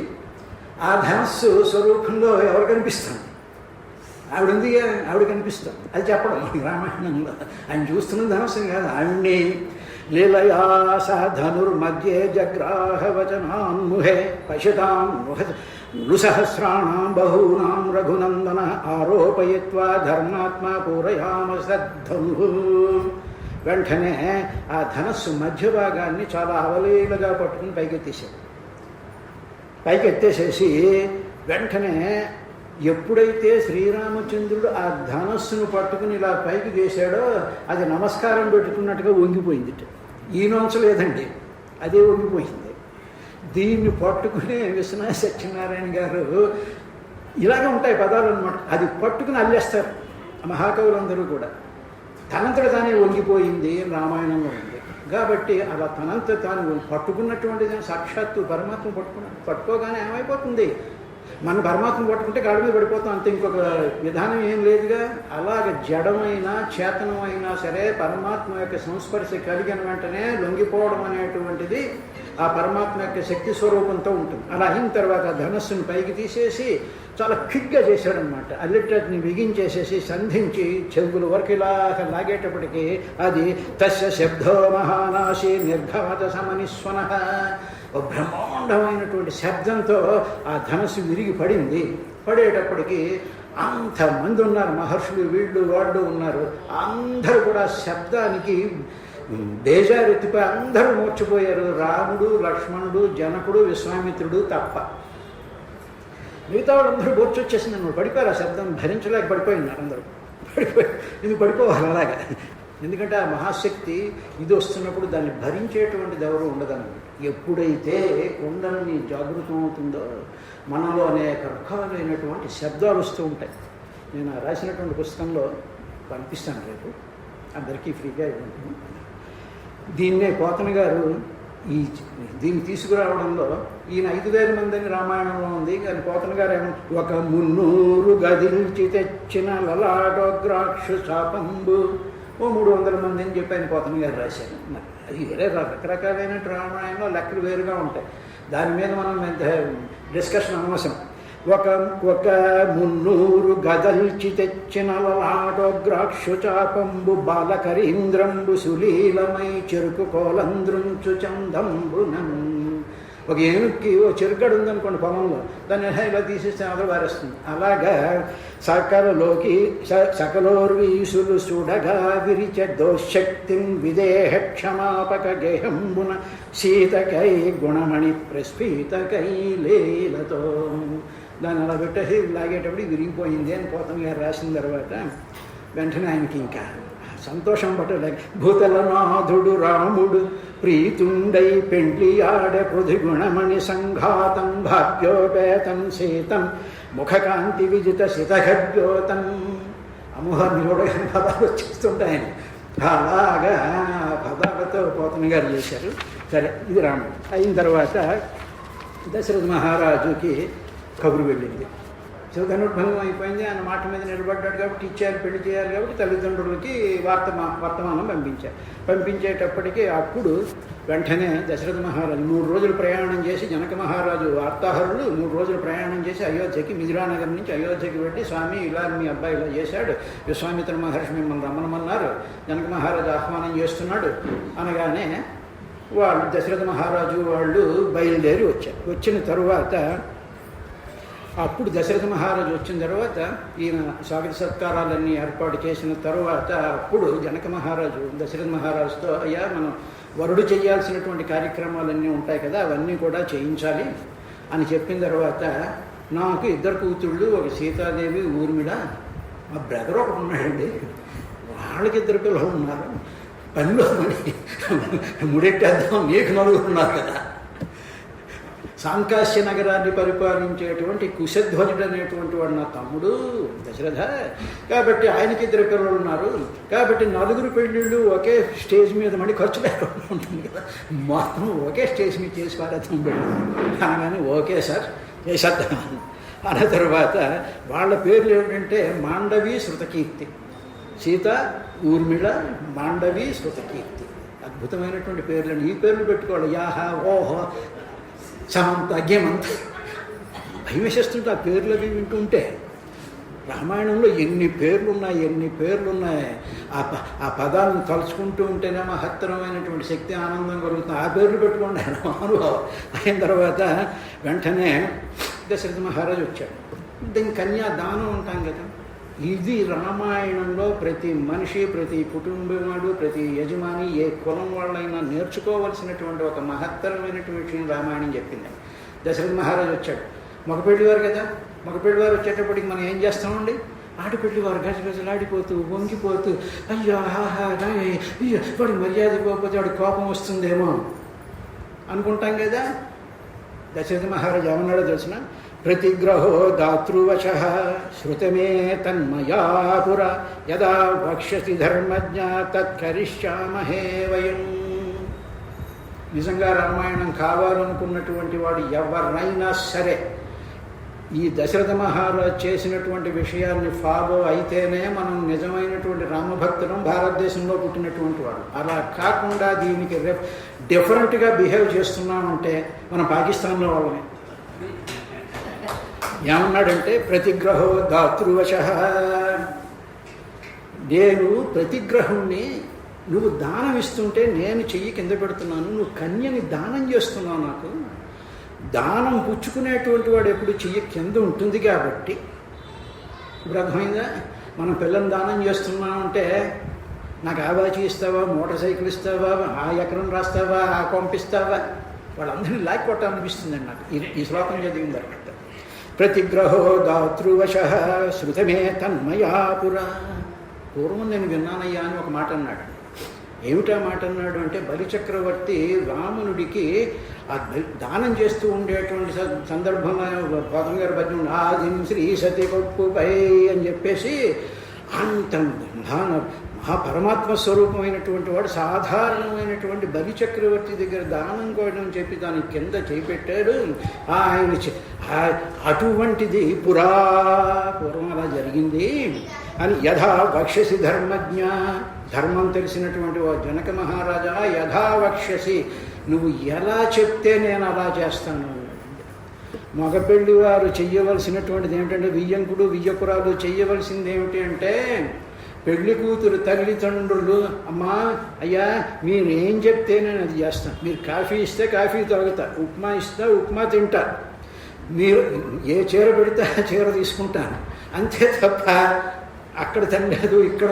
ఈ మనం రామాయణం కోసం వచ్చామండి కాబట్టి ఇది పాటించాలి. అలాగా ఆయన దశరథ మహారాజు చెప్పిన తరువాత ఇక ఏం జరిగింది అంటే, అప్పుడు తర్వాత ఇదైంది, పెళ్లి ఏర్పాట్లన్నీ జరుగుతూ ఉన్నాయి. జరుగుతూ ఉండేటప్పటికీ మామూలుగా ఏంటంటే, మనం ప్రవర్ అంటూ ఉంటాం చూసారా, ప్రవర్ అంటే 3 దాని గురించి చెప్తూ ఉంటారు. అనేటప్పటికీ అప్పుడు దశరథ మహారాజు జనక మహారాజుకి ఎవరి ముందు గురించి చెప్పాలంటే ముందు పిల్లవాళ్ళ గురించి చెప్పాలి. వీళ్ళు ఎక్కడ ఏం చేస్తున్నారో తెలియదు కదా, కాబట్టి వీడి వంశం ఏమిటి, వీడి సంగతి ఏమిటని చెప్పాలి. కాబట్టి అప్పుడు దశరథ మహారాజు విశ్వామిత్ర మహర్షిని, అయ్యా మన వంశం గురించి, మనలో ఉండేటువంటి రాజుల గురించి చెప్పి జనక మహారాజుకి మన వంశం ఎటువంటిది, మన జీన్స్ ఏమిటి, మనకు ఉండేటువంటి ఇదేమిటి అని చెప్పబోయా అనేటప్పటికి అలాగే స్వామి అని చెప్పి వశిష్ఠ మహర్షి జనక మహారాజుతో వాళ్ళ యొక్క వంశ చరిత్రను చెప్తాడు. దానికి అంటే ఒకసారి ఆ రాజుల పేర్లు వింటే మనకు పుణ్యం. విశ్వాక వంశం వాడు మొట్టమొదటి బ్రహ్మదేవుడు ఉన్నాడయ్యా, బ్రహ్మదేవుడు కొడు మరీచి కొడుకు కాశ్య కొడుకు వివస్వతుడు అంటే మను, వైవస్వత మన్వంతుడు అంటాను, వివస్వతుడు అంటే మనువు అనమాట. ఆ మనువుకి ఇక్ష్వాకుడు అనేటువంటి రాజు పుట్టాడయ్యా. ఆయన మొట్టమొదటి అయోధ్యాధిపతి. ఆ ఇక్ష్వాకుడికి కుక్షికి వికుక్షి, బాణుడు, అనరణ్యుడు, పృథువు, త్రిశంకుడు, దుందుమారుడు, యవనాసుడు, మాంధాత, సుసంధి. ఈ సుసంధి అనేటువంటి వాడు 11వ మహాచక్రవర్తి ఇక్ష్వాకు వంశంలో. ఆయనకి 2 పిల్లలు పుట్టారు, ధ్రువసంధి, ప్రసేనజిత్ అని. ఆ ధ్రువసంధి వంశం మళ్ళీ బయలుదేరింది. అందులో 13వ మహారాజు అయినటువంటి వాడు భరతుడికి అసితుడికి సగరుడు, ఆ సగరుడికి అసమంజుడికి అంశుమంతుడు, దిలీపుడు, భగీరథుడు, కకుస్థుడు, రఘువు, ప్రవృద్ధుడు, శంకనుడు, సుదర్శనుడు, అగ్నివర్ణుడు, శీఘ్రుడు, మరువు, ప్రసృకుడు, అంబరీషుడు, నహుషుడు, యయాతి, నాభాగుని కొడుకు అజుడు కొడుకు ఈయన దశరథ మహారాజు. ఆయన కొడుకులు వీళ్ళు ఇక్కడ చూస్తున్నారు అని చెప్పి 35 మంది మహారాజుల్లో 35వ అయినటువంటి వాడు శ్రీరామచంద్రుడు. ఇప్పుడు అందులో చెప్తూ ఎప్పుడు మన గొప్పదనం చెప్పుకోను కదా, మనలో ఉండేటువంటి వీక్నెస్ కూడా ఒకటి చెప్పాలి. అందులో అసమంజుడు అనేటువంటి సగర మహారాజు కొడుకైనటువంటి అసమంజుడు నాడు ఉండేవాడు. ఫ్రాంక్గా మాట్లాడాలి, మన డిఫెక్ట్ చెప్పాలి. లేకపోతే ఆ తర్వాత నువ్వు చెప్పకుండా దయచేసావు, మా పిల్లకి పెళ్లి చేసేసావు అని చెప్పి మీద పడతారు కదా. అందుకని ఈ కథ చెప్పాడు ఆయన వశిష్ఠ మహర్షి జనక మహారాజుతో. అసమంజుడు అని ఉండేవాడు, వాడు మోస్ట్ నటోరియస్ ఫెలో. చిన్నప్పుడు అంతా కూడా అక్కడ ఆ నగరంలో అయోధ్య నగరంలో ఉండేటువంటి పిల్లలందరినీ 2 క్రికెట్ ఆడుకుందాం అని తీసుకెళ్ళి సరియు నదిలో ఆడుకుంటూ వాళ్ళందరినీ నీళ్ళలో పోసి చంపేస్తూ ఉండేవాడు. చంపేస్తూ ఉంటే ఆయన చక్రవర్తి, వీడేమో రాజకుమారుడు, మన రాజకుమారుని చూస్తున్నాం కదా ఏం చేస్తున్నాడో, అలా చంపేస్తున్నాడు వీడు అని రాజుగారికి చెప్పడానికి భయం. ఏమో ఏ కేసు పెట్టేస్తాడో కదా వాడి మీద రిపోర్ట్ చేస్తే. కాబట్టి అలా చెప్పకుండా ఉండేది. కొంతకాలం అయ్యేటప్పటికి ఒక బ్రాహ్మణుడికి కొడుకుని చంపేస్తే ఆయన ఇంకా చెక్కలేసిపోయి వెళ్ళి నీ కొడుకు ఇలా చేస్తున్నాడు ఆయన. వెంటనే వాడిని రమ్మన్నాడు అంశుమంతుడు. సగరుడు పిలిచాడు, ఏం చేసేవారు అన్నాడు. ఇలా చంపేస్తున్నాను అన్నాడు. వెంటనే వాడు చొక్కా ఇప్పాడు అన్నాడు. ఇప్పేసేసి వీడు పరమ దుర్మార్గుడు అని చెప్పి ఒక స్టాంప్ వేసేసేసి తిహార్ జైల్లో పెట్టాడు అన్నాడు. మళ్ళీ వీడు దేశం పొలిమేరల్లోకి రావడానికి వీలు లేదు నా కొడుకు అని చెప్పి ఆ అసమంజుడిని బడి పంపించేశాడయ్యా. వాడు తర్వాత పశ్చాత్తాపం పొంది అంత అయిన తర్వాత మళ్ళీ వచ్చి కాళ్ళ మీద పడి అంత అయిన తర్వాత అప్పుడు ఆయన వివాహం చేసి అంశుమంతుడు పుట్టాడు అని చెప్పి ఈ వీక్నెస్ ఉంది అని ఒప్పుకున్నాడు అనమాట. లేకపోతే ఎప్పుడో పాయింట్అవుట్ చేస్తాడు, అసమంజుడు చేశాడు కదా అని. అయిన తర్వాత అప్పుడు మరి నెక్స్ట్ వీళ్ళు చెప్పాలి కదా, జనక మహారాజు వాళ్ళ యొక్క వంశం చెప్పాలి కదా అనేటప్పటికీ ఇక్కడేమో వశిష్ఠ మహర్షి చెప్పాడు, అక్కడేం జనకుడు అన్నాడు నేనే చెప్తాను స్వామి అన్నాడు. మనం బ్రాహ్మణులు చెప్తూ ఉంటారు ఇక్కడ మనకి, అది వినంటారు అంటుంటారు, ఫోటోలు తీస్తూ ఉంటారు, వాడు ఏదో మాట్లాడతాడు, వీడేదో వింటూ ఉంటాడు, ఏదో చేస్తుంటాడు. ఇలాంటి కాదు, అది పర్ఫెక్ట్గా జరిగింది అక్కడ అని దశరథ మహారాజు అన్నాడు. అనేటప్పుడు అప్పుడు శ్రోతుమర్హసి భద్రంతే కులం నహ పరికీర్తితం, నహ మా యొక్క కులం పరికీర్తితం, చాలా అది వినిపిస్తానయ్యా మహారాజా మహర్షులందరికీ కూడా అని చెప్పి విదేహరాజ వంశంలో మొట్టమొదటి మా వంశపు మూల పురుషుడు నిమిచక్రవర్తి. ఆ నిమిచక్రవర్తి కొడుకు మిథి, ఆ మిథి చేత నిర్మింపబడిందే మిథిలా నగరం. తర్వాత ఆయనకి ఉదావసుడు, నందివర్ధనుడు, సుకేతుడు, దేవరాతుడు, బృహదద్రుడు, మహావీరుడు, సుధృతి, దృష్టకేతుడు, హర్యస్వుడు, మరువు, ప్రతింధకుడు, దేవమీఢుడు, విబుధుడు, మహిద్రీకుడు, కీర్తిరాతుడు, మహారోముడు, సర్వరోముడు, హ్రస్వరోముడు. ఆ హ్రస్వరోమ మహారాజుకి నేను జనకుణ్ణి, నా తమ్ముడు. కుశధ్వజుడు పుట్టారు అని చెప్పి వాళ్ళ వంశంలో 21 మంది మహారాజులు, అందులో ఈయన 21 మహారాజు జనక మహారాజు అయిన తరువాత అలాగా ఆ ప్రవరసంభమైనటువంటి విశేషం అంతా అయిపోయింది. నెక్స్ట్ ఇంకా పెళ్ళికి ఏర్పాట్లు చేసుకోవాలి కాబట్టి అప్పుడు ఓ దశరథ మహారాజా సమావర్తన కార్యక్రమాన్ని చేయండి అంటే స్నాతకం, స్నాతకం అనమాట. ఇలాగా మనకి పెళ్ళిళ్ళలో 27 రకాలైనటువంటి సంస్కారాలు చేస్తారు పెళ్లి కొడుకులకి. తర్వాత వాళ్ళ చేత గౌరీ వ్రతం అన్నీ ఉంటాయి కదా, అవన్నీ చేస్తుంటారు. తర్వాత అప్పుడు ఏమన్నాడంటే నేటి నుండి 3వ దినమున ఉత్తర ఫల్గుని నక్షత్రంలో వివాహం చేయాలి అని వీళ్ళు మాట్లాడుకున్న 3వ రోజుకి ఉత్తర ఫల్గుని నక్షత్రం వస్తుంది, ఆ ఉత్తర ఫల్గుని నక్షత్రంలో వివాహం చేద్దాము అని చెప్పిన తర్వాత ఈ లోపల నువ్వు రాముడి చేత శుభం కలగడం కోసం అని చెప్పి గో భూమి తిల హిరణ్యాది దానాలన్నీ కూడా చేయించు అన్న తర్వాత వెంటనే విశ్వామిత్ర మహర్షి అటు ఇక్ష్వాకు వంశం ఇటు యుదేహ వంశం చాలా గొప్పమైనటువంటి వంశాలు కాబట్టి ఇటువంటి వంశాలు కలయడం వల్ల దేశం అంతటికి కూడా సుభిక్షం కలుగుతుంది అని చెప్పి ఆయన అన్నాడు. నేడు మఖా నక్షత్రం ఆవిడ మాట్లాడుకుంటున్న రోజు మఖ, రేపు పూర్వ ఫల్గుని, దాన్ని పుబ్బ అంటాం. తర్వాత ఎల్లుండి ఉత్తర ఫల్గుని నక్షత్రం వస్తుంది.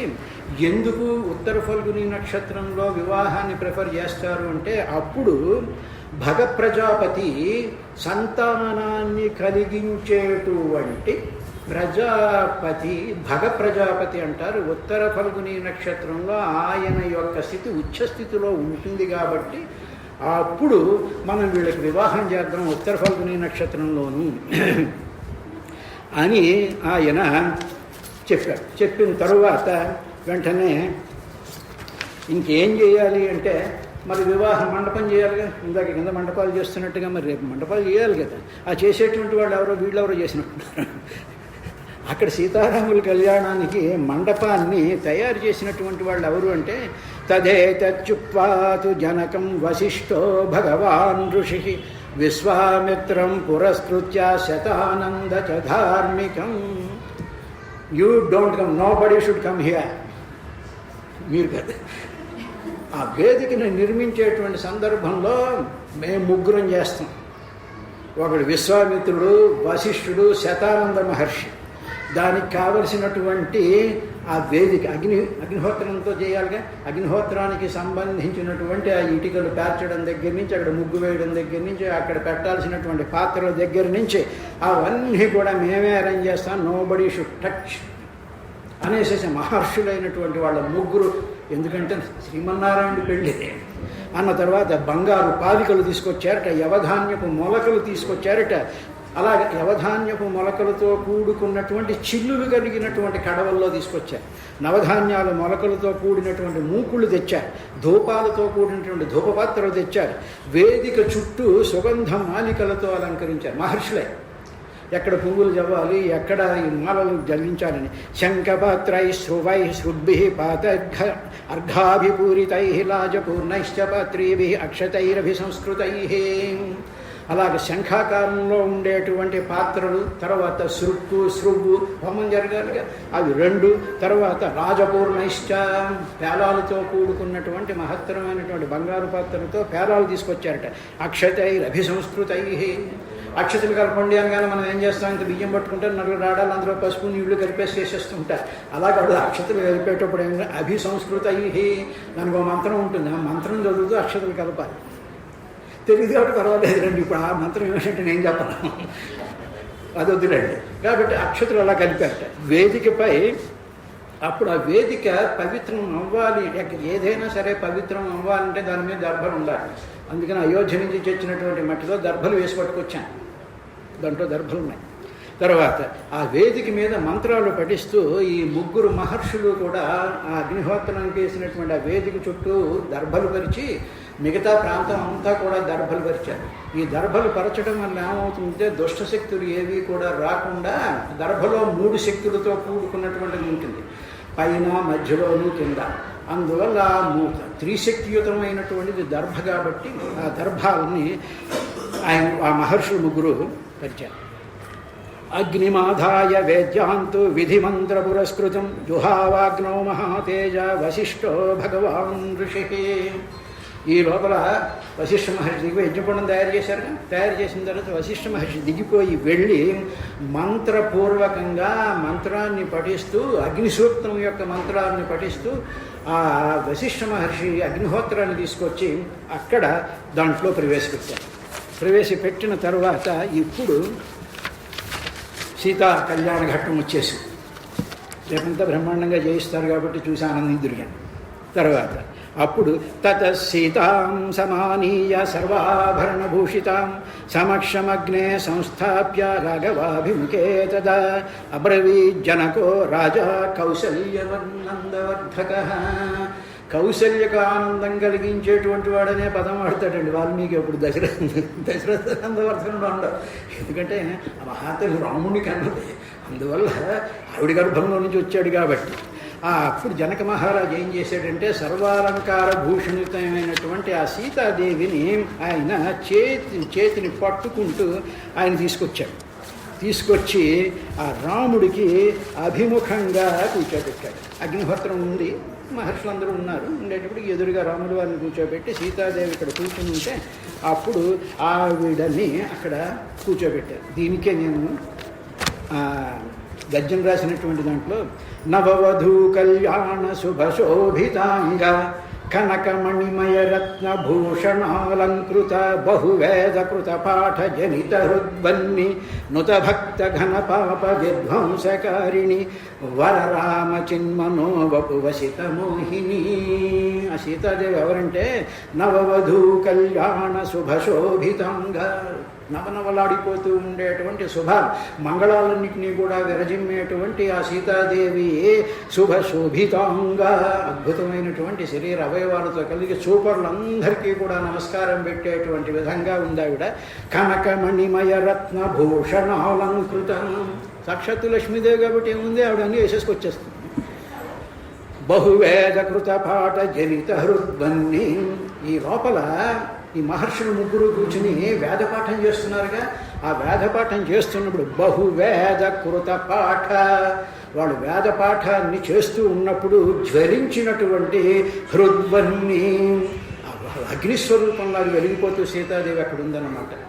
అందువల్ల రేపు సీతాదేవిని మీరు చేస్తూ ఉండేటువంటి సందర్భంలో హృదయ మధ్యంలో అమ్మవారి యొక్క తేజస్వరూపంగా వెలుగుతోంది అని చెప్పి కూర్చుని నమస్కారం చేసుకోండి.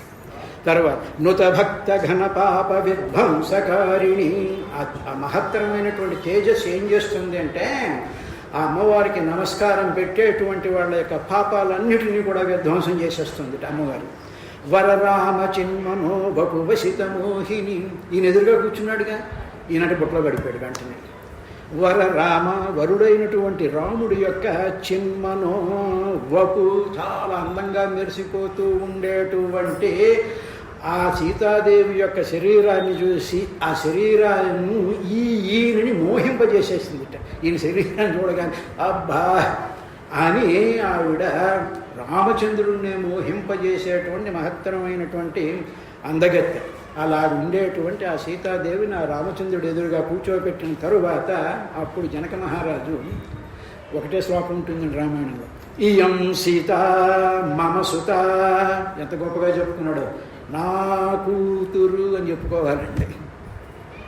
ఇయం ఈవిడ సీత మమ సుత, నా కూతురు. సహధర్మచరీతవ, సహ ఆల్వేస్ ధర్మచరీతవ, నీతో ఎప్పుడు కలిసే ఉంటుంది.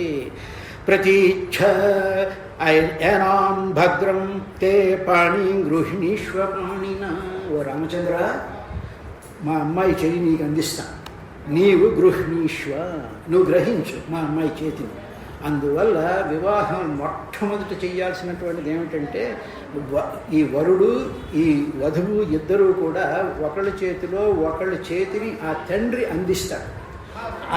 అలాంటి పనిని పాణిగ్రహణము అంటారు. వివాహము తర్వాత పెళ్లి కళ్యాణము తర్వాత వచ్చాయి, మిగతా కార్యక్రమాన్ని బట్టి ఆ పేర్లు వచ్చాయి. కానీ మొట్టమొదట వివాహానికి ఉండేటువంటిది పాణిగ్రహణం.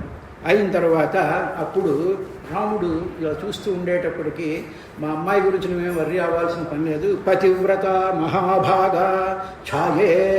ఛాయేవానుగతా సదా ఇత్యుక్త్వా ప్రాక్షిపద్రాజ మంత్రపూతం జలం తదా. ఆ చేతిలో ఆ రాముడి వారి చేతిలో సీతాదేవి యొక్క చేతిని పెడుతూ మంత్రపూతం జలం తదా, మంత్రపూతమైనటువంటి జలరాశితో ఆ శ్రీరామచంద్రుడి యొక్క చేతి మీద, సీతాదేవి యొక్క చేతి మీద ఆయన ఆ నీటిని పోస్తూ ఆ శ్రీరామచంద్రుడికి ఆయన అప్పచెప్పాడు. ఇలాగ అప్పచెప్పినటువంటి సందర్భంలో ఆకాశంలో ఉండేటువంటి దేవదంధువులు తెగ మోగాయి. పుష్ప వర్షో మహానభూత్, అప్పుడు పుష్పాలన్నీ జలజల రాలిపోయాయి. దీనికే గద్యం ఒక్క 5 నిమిషాలు ఓపిక పట్టండి ముగిస్తాను. ఇప్పుడు సుఖతృప్త పరిభావ జనక నృప అనుగమన, ఆ జనక నృప అనుగమన, జనక మహారాజు ఆవిడ చేతి పట్టుకుని తీసుకొస్తున్నాడు వేదిక మీదకి. వరరామ కరతల గ్రహ కౌతుగాగమన, ఆ శ్రీరామచంద్రుడి యొక్క కరం పట్టుకోవాలి అని చెప్పి కౌతూహలంతో జనక మహారాజు చెయ్యి పట్టుకుని ఆవిడ వడివిడిగా నడుచుకుంటూ వస్తూ ఉంటే, ఋషిత్రయీకృత సజ్జిత వేదితారోహ ఇహ కుండలీ రూప వైదేహ వైదేహి, కుండలి రూప స్వరూపమైనటువంటి ఆ విదేహ మహారాజు యొక్క కూతురైనటువంటి వైదేహి విహిత వైవాహ మంత్రోక్త సందోహ ఆవాహ ప్రజ్వలిత దివ్యాగ్ని సన్ముఖ కన్యదానా పరిణయోత్సవ దృశ్యమాలోకనాయోగ్యమానంద పరిఫుల్ల కళ్యాణదం శ్రీకరం సకల సంపత్కరం శుభకరం లోకరక్షాకరం. ఆ విధంగా ఆ సీతారాముని యొక్క కళ్యాణం జరిగిందయ్యా. జరిగిన తర్వాత పాణిగ్రహణం చేయించేశాడు జనక మహారాజు. ఆ పక్కన లక్ష్మణుడు చూస్తున్నాడు. లక్ష్మణ ఇలా రా అన్నాడు. లక్ష్మణాగచ్చ, లక్ష్మణ ఇలా రా ఈయన పిలిచాడు. భద్రంతే, నీకు భద్రముగాక. ఊర్మిళాం ఉజతామయా, మా అమ్మాయి రెండో అమ్మాయి ఉంది ఊర్మిళ. వెనకాల ఉంటారు చూసారా, చెల్లెళ్ళు జల్లు పట్టుకుని పైకి ఎత్తి నా ప్రజెంటేషన్ వస్తే బ్యాగ్లో వేసేసుకుంటుంటారు. అలాంటి పనులు కాదులే. ఊర్మిళాం ఉద్యతామయ ప్రతీక్షపాణిం కృష్ణీశ్వ మాభూత్ కౌసల్య పర్యయం అని చెప్పి, ఇలా రావయ్యా లక్ష్మణ, మా అమ్మాయి రెండో అమ్మాయి ఉంది, దీన్ని నువ్వు స్వీకరించు అని చెప్పి మిగతా వివాహాది కార్యాలన్నీ కూడా ఆయన కల్పసూత్ర ప్రకారంగా వివాహాది కార్యాలన్నీ చేయించిన తర్వాత కుశధ్వజ మహారాజు కన్యను కూడా తానే దానం చేశాడు. జనక మహారాజు దానికి శాస్త్రం ఉంది, కల్పసూత్రంలో ఉంది. అవన్నీ చెప్తే ఎందుకు. అందుకని దశరథ మహారాజే మా తమ్ముడు కూతుళ్ళు ఉన్నారయ్యా వీళ్ళిద్దరూ అని చెప్పి భరత శత్రుఘ్ని ఇద్దరికీ కూడా శృతకీర్తి మాండవిని మా భరతుడికి, శృతకీర్తినేమో శత్రుఘ్నుడికి ఇచ్చి వివాహం చేసిన తర్వాత ఈ నలుగురు దంపతులు కూడా వాళ్ళు 3 సార్లు త్రిరగ్నిం తే పరిక్రమ్య ఊహుర్భర్యామహూజస, వాళ్ళు 3 సార్లు అగ్ని ప్రదక్షిణం చేసి అగ్ని సాక్షిపూర్వకంగా సమస్త దేవతలందరూ కూడా సాక్ష్యం ఉన్నప్పుడు, దేవదుందువులు మోగుతున్నప్పుడు ఆకాశ వీధుల్లో గంధర్వులు దేవతలు అందరూ కూడా నాట్యం చేస్తూ ఉండేటువంటి సందర్భంలో మహర్షులందరూ కూడా పులకించిపోతున్నటువంటి హృదయాల్లో కన్నీళ్లు పెట్టుకుంటే సాక్షాత్తు పరమాత్మ అమ్మవారిని వివాహం చేసుకుని మన అందరినీ కూడా ఉద్ధరించడానికి ఉప్పల్ బస్ డిపో ఎదురుగా రేపు రాబోతోంది. కాబట్టి అందరూ కూడా ఆ వివాహ వ్యవస్థని చూసి అందరూ ఆనందించాలని కోరుతూ ఈ సీతారామ కళ్యాణ ఘట్టాన్ని ముగిస్తాం. స్వస్తి స్వస్తి ప్రజాభ్యః పరిపాలయంతాం న్యాయేణ మార్గేణ మహిం మహిషాః గోబ్రాహ్మణేభ్యः శుభమస్తు నిత్యం లోకాః సమస్తాః సుఖినో భవంతు. కాయేన వాచా మనసేంద్రియైర్వా బుద్ధ్యాత్మనా వా ప్రకృతే స్వభావాత్ కరోమి యజ్ఞః సకలం వరస్మై నారాయణాయేతి సమర్పయామి. శ్రీమన్నారాయణాయేతి సమర్పయామి. స్వస్తి. ఇది వద్దు, ఊరికే ఇవే ఏమి ఇవ్వదు. ఇది బాబా ఇస్తున్నదండి. మాట్లాడు మీరు ఒక 5 నిమిషాలు. నేను నీకు ఇవ్వచ్చు. సరే, నువ్వు మా చెల్లివి కాబట్టి 5 నిమిషాలు. సాంప్రదాయపరంగా జరగవలసిందంతా జరిగింది. అసలు ఈరోజు నాకు చాలా విశేషమైన విషయాలు 2 గుర్తుకొచ్చాయి. రోజుకోసారి చెప్తున్నాను మీకు. ఆయన చెప్తున్న మాటలన్నీ సచ్చరిత్రలో ఏ రకంగా మనం చెప్తున్నాము. విశ్వామిత్రుడు స్వధనస్సును విత్తమని అది చూడమని చెప్పినప్పుడు ఏమని పిలిచాడండి? వత్స అని పిలిచాడు. వత్స అనే దానికి అర్థం చెప్పి ఇంతకుముందు సత్యం ద్వారా కూడా విన్నారు. శిష్యుని మాత్రం అట్లా పిలుస్తారు, లేదా ఆవు దూడనే పిలుస్తారు, ఇంకెవరిని పిలవరు. కొడుకునట్టు పిలవకూడదు. అంటే దాని అర్థం చూసుకోండి. అయ్యా శిష్యుడా వచ్చి శివధనస్సును చూడవాలి అంటే గురువు చెప్తే చేసింది అక్కడ. ఇది ఇక ఇతర ఈ విషయం. రెండవది ఒక విశేషమైన విషయాన్ని ఖండితంగా చెప్పేశారు. నిజంగా అది రికార్డ్ చేసి రాజ్యాంగంలో పెడితే ఏమవుతుందో తెలియదు. ఏమిటంటే నిజంగా రాముడికి కనుక ఈ దేశంలో పుట్టిన వాడు ఎప్పుడైనా సరే ఒక అమ్మాయిని నువ్వు తీసుకున్న తర్వాత అంటే ఆ అమ్మాయిని ఏ రకంగా గౌరవించాలి, ఆ అమ్మాయి తల్లిదండ్రులు ఏ రకంగా గౌరవించాలి. ఆ విధంగా రామ భక్తుడు అయితే కనుక 1000 సార్లు రామభజన చేయడం కాదు. నువ్వు చేయవలసిన పని ఏంటి, నీకెవరైతే అమ్మాయిని ఇచ్చారో ఆ అమ్మాయిని ఏ రకంగా గౌరవించాలి, ఆ తండ్రిని ఏ రకంగా గౌరవించాలి, ఆ తల్లిని ఏ రకంగా గౌరవించాలి. ఈ రోజున జనక మహారాజు ఏ రకంగా చేశాడో కాదండి, దశరథ మహారాజు ఏ రకంగా అయ్యా నువ్వు నీ చెయ్యి నా చెయ్యి కిందకుంది నీ చెయ్యి పైన ఉందన్నారే. నిజంగా అవి మనం ఈ దేశంలో పుట్టినందుకు కాదు గర్వపడాల్సింది, ఈ దేశంలో అమ్మాయిని ఎంత గౌరవిస్తారు. ఏదో మహిళా బిల్లులు తేవడం కోసం ఉద్యమాలు చేయడం కాదండి. నిజంగా గొప్ప విశేషం ఇది. రామాయణంలో నిజంగా ఎంత గొప్ప విశేషం ఉందో ఈరోజు గుర్తు చేశారు. చాగంటి రామారావు గారు మంచి పండితుడని ఇప్పుడు మీకు తెలుసు.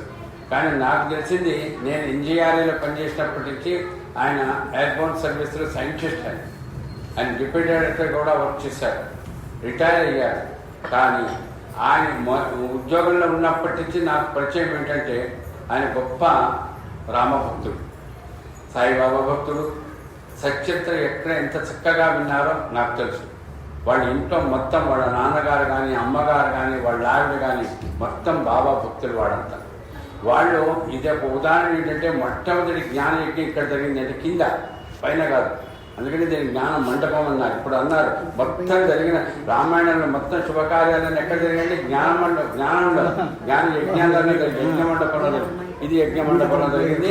కాబట్టి ఈ యజ్ఞ మండపంలో, ఈ జ్ఞాన మండపంలో జరిగిన కార్యక్రమంలో మొట్టమొదటి ఈయన సుందరకాండ చెప్పారండి. అదే సమయంలో నేను సచ్చరిత్ర. ఇది ఎప్పుడు జరిగిందండి? 36 సంవత్సరాల క్రితం జరిగింది. కాబట్టి ఇప్పటిదాకా కూడా ఆయన అదే కార్యాన్ని నిర్విఘ్నంగా చక్కగా ఎంత వినయంగా చూడండి. ఎన్నో రకాల పిహెచ్డీలు తీసుకున్నారు ఆయన, ఎంతోమందికి పిహెచ్డీ ఇచ్చాడు ఆయన. ఇప్పుడు చెప్పారు కదా, అది చూడండి దాంట్లో ఉన్నది ఆ రాముల వారి ఎక్కడైతే విగ్రహ ప్రతిష్ఠ అయిందో అక్కడ ఆ మట్టిని తీశారు ఎయిర్పోర్ట్ సర్వీస్ ద్వారా. ఈయన దగ్గర పిహెచ్డీ తీసుకున్న ఆయన తీశారు. అది ఈయన అడిగితే ఇచ్చారు. దాంట్లో దర్భలు వేశారు. ఆ స్థలంలో ఉన్న మట్టిని తీసుకొచ్చారు. అదే నిన్న చెప్పారు సరయూ మానస సరోవరం, ఆ సరయూ నదిలో ఉండేటువంటి నీరు అది కూడా తీసుకొచ్చారు. కాబట్టి అందరికీ ఒక్కసారి నిజంగా మనం ఇప్పుడు బస్ డిపో ఎదురుగా ఈ రమేష్, ఈ యాదగిరి వీళ్ళిద్దరు చేస్తున్న ఈ దంపతుల ఆధ్వర్యంలో ఈ ఉభయదాతలుగా జరుగుతున్న ఈ కార్యంలో ఈ 33వ సంవత్సరంలో ఇప్పుడు చెప్పారు ఆయన 33వ వాడటండి. ఎవరండి? రాముల వారు. రఘువంశం 33 ఇది 33వ సంవత్సరం. సరే 35వ. ఈ రకంగా ఇన్ని సంవత్సరాల తర్వాత ఇప్పుడు ఆ మట్టి వచ్చింది. ఆ రకంగాన ఆ వేదిక ఇవన్నీ జరుగుతున్నాయి. ఇదంతా మనం సంపాదించుకుంటే రాదమ్మ, చాలా యోగం ఉండాలి, చాలా. అట్లాంటిది రామారావు గారి ద్వారా ఎవరో ఒకరు దాన్ని చెయ్యాలండి. మీరు అదే చెప్పారు. ఇది సరయూ నది నీరు కాదు, మానస సరోవరంలో సరయూ నది పుట్టింది, బ్రహ్మ సరస్సు అంటారు. ఆ బ్రహ్మ సరస్సులో పుట్టినటువంటి సరయూ నది యొక్క ఆ పుట్టుక ప్రాంతం మానస సరోవర జలం. రేపు కళ్యాణం జరిగినప్పుడు ఆ సరయూ నది ఇందులోనే ఉంది, మానస సరోవరం దీంట్లోనే ఉంది. ఇది కలిపి వారందరి చేత. కాబట్టి ఈ రకంగా చక్కటి వేదిక తయారవుతున్నది. వీరు ఈ తర్వాత వారి సెప్టెంబర్ 6 ఉంటారు అక్షరాలు. అక్కడికి వెళ్ళి ఆ కార్యక్రమంలో పాల్గొన్నారు. రేపటి కార్యక్రమానికి ముందు ఇవన్నీ మనం ఇంత చక్కగా జరుపుతున్నందుకు సభాముఖంగా వారికి ఒక చిన్న వస్త్రాలతో సన్మానించడం ఒక సాంప్రదాయం. అది సాయిబాబా కూడా చేశారు. అంతటి వారం కాదు నేను. కాబట్టి మా అల్లుడు గారిని మా అమ్మాయిని ఏ రకంగా కోరడంతో వాళ్ళు ఆ పని చేశారు. మనం అందరం మరొకసారి చప్పట్లతో చక్కగా ధన్యవాదాలు చెప్తూ దాదాపు రామారావు గారికి కృతజ్ఞతలు మీ అందరి ముందు నేను సద్గురు సాయిబాబా యొక్క ఆశీర్వదం వీరి ద్వారా కలిగింది అని నేను భావిస్తున్నాను. దాంట్లో నేను, నా కుటుంబం, నా భార్య ఇద్దరం కూడా ఆయన ఆమె చెల్లెలని చెప్తారు. కాబట్టి ఆ చెల్లెలకి ఆయన ఇస్తాడట కానీ ఆమె దగ్గర తీసుకోవడం. కాబట్టి ఇప్పుడు నేనేం తీసుకొని నీ దగ్గర అన్నారు. మరి ఆయన ఏమి ఇస్తాడో నాకు కూడా తెలియదు. కాబట్టి అట్లాంటి ఆ మహానుభావుని మరొక్కసారి నేను నమస్కారం చెప్తూ తర్వాత కార్యక్రమం కింద జరుగుతుంది. వచ్చారు ఆయన పురోహితులు కుప్ప శ్రీకాంత్ శర్మ గారు ఘనపాటి. సో ఆ కార్యక్రమం కింద జరుగుతుంది. విద్యార్థులు మిగతా వాళ్ళందరూ కూడా ఆ కార్యక్రమంలో పాల్గొని రేపు కార్యక్రమానికి పునరుద్ధం అవుతాం. శ్రీ సచ్చిదానంద సద్గురు సాయినాథ్ మహారాజ్ కి జై. ఇంకా కింద అయ్యా మీరు అదిగో సాయిబాబా గుడి నిర్వాహకులు ఆయన మీకు కాస్త అక్కడి గుడికి సార్వాయి అక్కడ జ్ఞాన యజ్ఞాలు జరిగాయి 27 సంవత్సరాలు కంటిన్యూస్గా.